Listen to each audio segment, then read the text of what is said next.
जय हिंद प्यारे बच्चों, आज हम लेके आए हुए हैं चैप्टर 2 का सेकंड वीडियो। ठीक है, इसके पहले हम 25 क्वेश्चन कर चुके हैं, यानी कि टोटल 25 ऑब्जेक्टिव क्वेश्चन हम लोग पिछले वाले वीडियो में देख चुके हैं।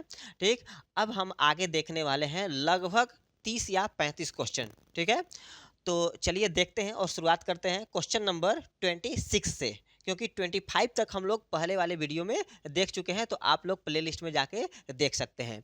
ये सारा क्वेश्चन दिख रहा है ना, ये सारे क्वेश्चन हम लोग पहले के वीडियो में कर चुके हैं। ठीक है ना, तो चलिए डायरेक्ट सीधे बढ़ाते हैं और चलते हैं बाबू कहाँ पे, तो 26 नंबर क्वेश्चन पे। ये 26 नंबर क्वेश्चन देखिए आप सभी के सामने आने वाला है। ये रहा 26 नंबर क्वेश्चन। चलिए, इसके पहले का सारा क्वेश्चन आप लोग पिछले वाले वीडियो में देख सकते हैं।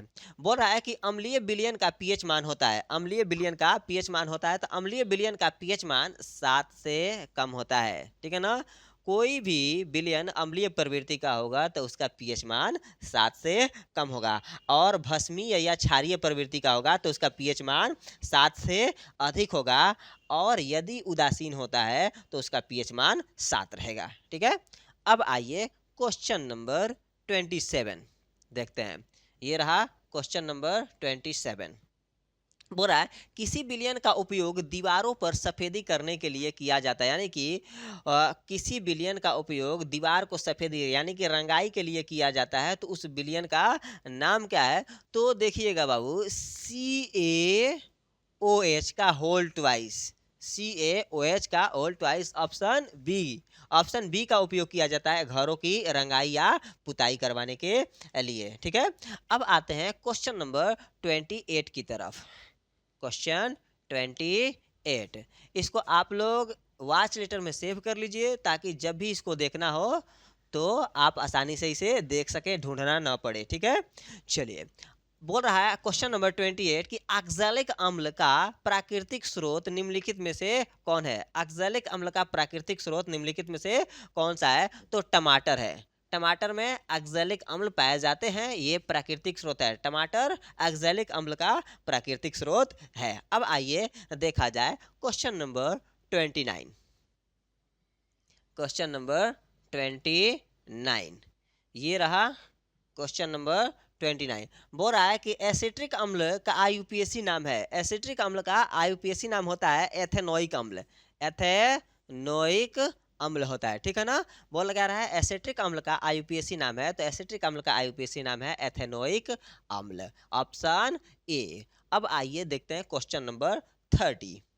ये रहा क्वेश्चन 30। बोल रहा है कि निम्नलिखित में कौन सा आयन लाल लिटमस को नीला कर देता है? निम्नलिखित में से कौन सा आयन लाल लिटमस को नीला कर देता है? तो OH माइनस, यहाँ पे ऑप्शन बी, ये लाल लिटमस को नीला कर देता है। बोल रहा है निम्नलिखित में से कौन सा आयन लाल लिटमस को नीला कर देता है? तो ऑप्शन बी होगा, OH माइनस लाल लिटमस को नीला कर देता है।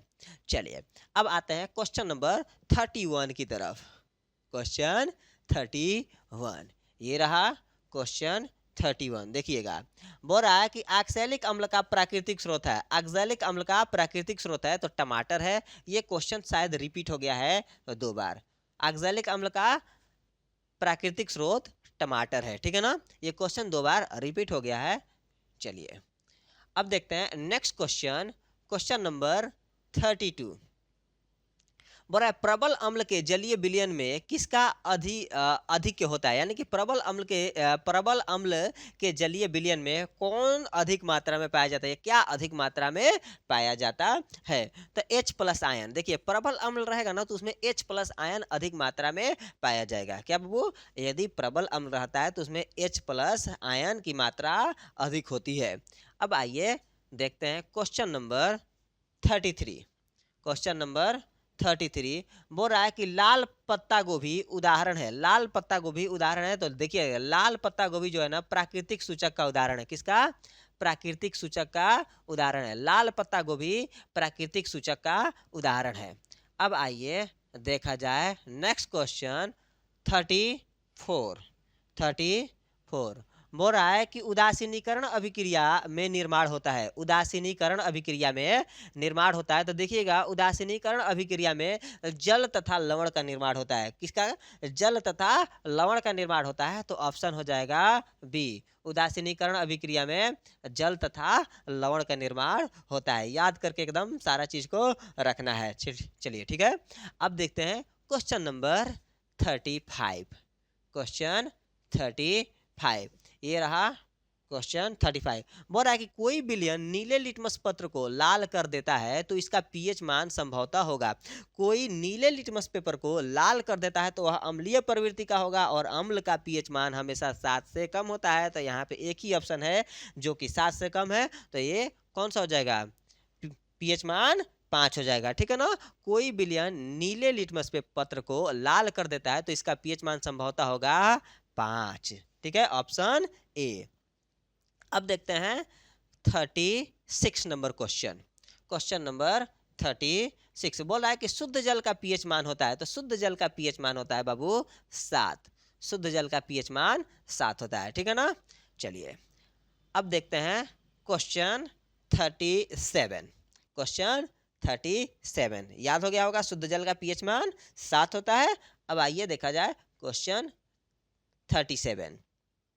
ठीक है, ये रहा क्वेश्चन 37। तो बोल रहा है कि विरंजक चूर्ण पर तनु सल्फ्यूरिक अम्ल की अभिक्रिया से गैस निकलती है। विरंजक चूर्ण पर तनु सल्फ्यूरिक अम्ल की अभिक्रिया से गैस निकलती है तो क्लोरीन निकलता है। विरंजक चूर्ण पर तनु सल्फ्यूरिक अम्ल का अभिक्रिया करवाया जाएगा तो वहां से क्लोरीन गैस निकलेगा, Cl2, ऑप्शन सी। चलिए अब देखते हैं क्वेश्चन नंबर 38। बोल रहा है कि प्रबल अम्लीय विलयन में मेथिल ऑरेंज का रंजक होता है। प्रबल अम्लीय विलयन में मेथिल ऑरेंज का रंजक होता है, यानी कि पूछ रहा है कि कौन सा रंग का होता है। प्रबल अम्लीय विलयन में मेथिल ऑरेंज का जो रंग होगा ना वो लाल कलर होगा। कौन सा कलर होगा बाबू? लाल कलर होगा। 38 का ऑप्शन नंबर ए, यहाँ पे 38 का ऑप्शन ए होगा, लाल रंग। आइए देखा जाए नेक्स्ट क्वेश्चन होने वाला है 39।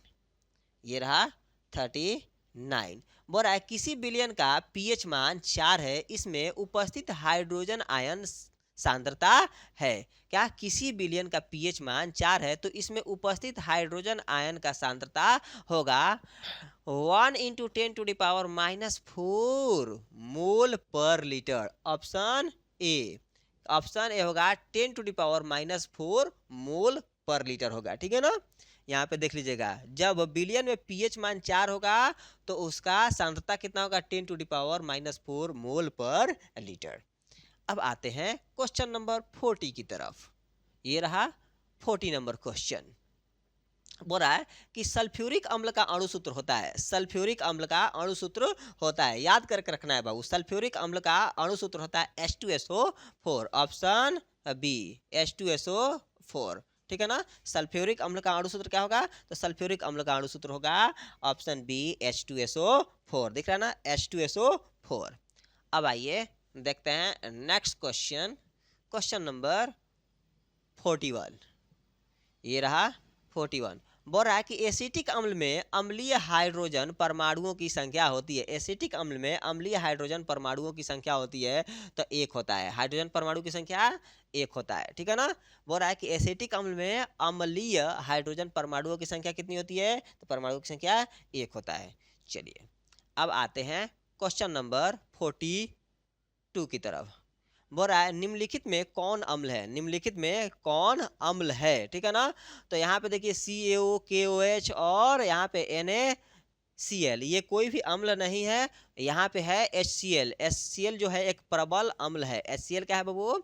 HCl एक प्रबल अम्ल है। तो बोला निम्नलिखित में से कौन अम्ल है? तो ऑप्शन डी हो जाएगा, HCl। ठीक है। अब आते हैं क्वेश्चन नंबर 43।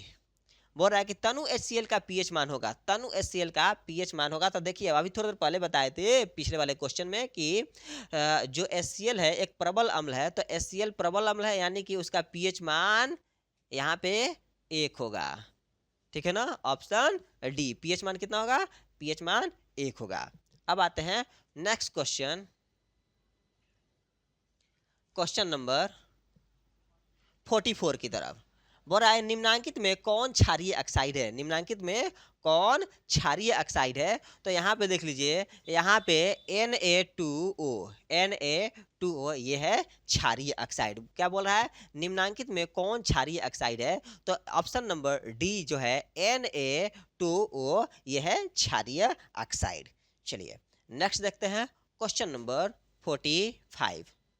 क्वेश्चन 45 ये रहा क्वेश्चन 45। बोला है कि निम्नांकित में कौन अम्लीय ऑक्साइड है, निम्नांकित में कौन सा अम्लीय ऑक्साइड है। तो यहाँ पे SO2 अम्लीय ऑक्साइड है, ऑप्शन बी। ठीक है ना, SO2 है, सल्फर ऑक्साइड जो है ये अम्लीय ऑक्साइड है। चलिए अब देखते हैं नेक्स्ट क्वेश्चन, क्वेश्चन नंबर 46। बोला है कि जब सोडियम हाइड्रोक्साइड से जिंक क्या, जब सोडियम हाइड्रोक्साइड जिंक से अभिक्रिया करता है तो कौन सा उत्पाद बनता है। जब सोडियम हाइड्रोक्साइड जिंक से अभिक्रिया करता है तो कौन सा उत्पाद बनता है। तो उत्पाद यहाँ पे बनता है Na2ZNO2 plus H2, Na2ZNO2 plus H2, option A. बोल रहा है कि जब सोडियम हाइड्रोक्साइड जिंक से अभिक्रिया करता है तो कौन सा उत्पाद बनता है। तो ऑप्शन ए यहाँ पे दिख रहा है, बोला Na2ZNO2 प्लस H2 का निर्माण होता है। अब आइए नेक्स्ट क्वेश्चन, क्वेश्चन नंबर 47 ये रहा 47। बोल रहा है कि PbOHNO3 किस प्रकार का लवण है, PbOHNO3 किस प्रकार का लवण है। तो अम्लीय लवण है, कैसा है, अम्लीय प्रवृत्ति का लवण है। ठीक है ना। अब आते हैं नेक्स्ट क्वेश्चन, क्वेश्चन नंबर 48। बोल रहा है कि धातु के ऑक्साइड होते हैं, धातु के ऑक्साइड होते हैं। तो धातु के ऑक्साइड होते हैं क्षारीय प्रवृत्ति के, कौन सा प्रवृत्ति के, क्षारक या क्षारीय प्रवृत्ति के होते हैं। धातु के ऑक्साइड क्षारक या क्षारीय प्रवृत्ति के होते हैं। तो इसका ऑप्शन बी हो जाएगा, धातु के ऑक्साइड क्षारीय प्रवृत्ति के होते हैं। आइए नेक्स्ट क्वेश्चन, यहाँ पे 48 हो गया। 48 के बाद नेक्स्ट आ रहा है 49। बोल रहा है कि विरंजन के लिए प्रयुक्त होता है, विरंजन के लिए प्रयुक्त होता है। तो ब्लीचिंग पाउडर का प्रयोग करते हैं विरंजन के लिए, किसका प्रयोग करेंगे, ब्लीचिंग पाउडर का प्रयोग किया जाता है विरंजन के लिए। आइए ये है ऑप्शन सी। अब देखते हैं question number half century 50 number, question number 50 ये रहा आपके सामने। बोल रहा है कि प्लास्टर ऑफ पेरिस का रासायनिक सूत्र है, प्लास्टर ऑफ पेरिस का रासायनिक सूत्र है। तो प्लास्टर ऑफ पेरिस का रासायनिक सूत्र होता है CaSO4 हाफ H2O, कहाँ है, ऑप्शन बी। हाँ, CaSO4 हाफ H2O, ठीक है ना। प्लास्टर ऑफ पेरिस का रासायनिक सूत्र होता है CaSO4 हाफ H2O।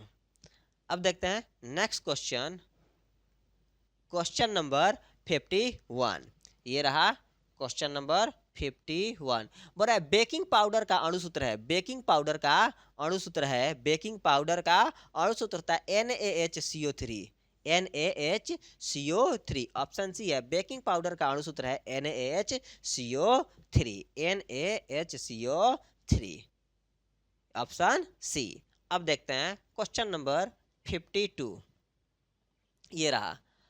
बोल रहा है कि अम्लों में पाया जाता है, अम्लों में पाया जाता है। तो अम्ल में हाइड्रोजन पाए जाते हैं, अम्ल में हाइड्रोजन पाए जाते हैं, ऑप्शन बी हो जाएगा।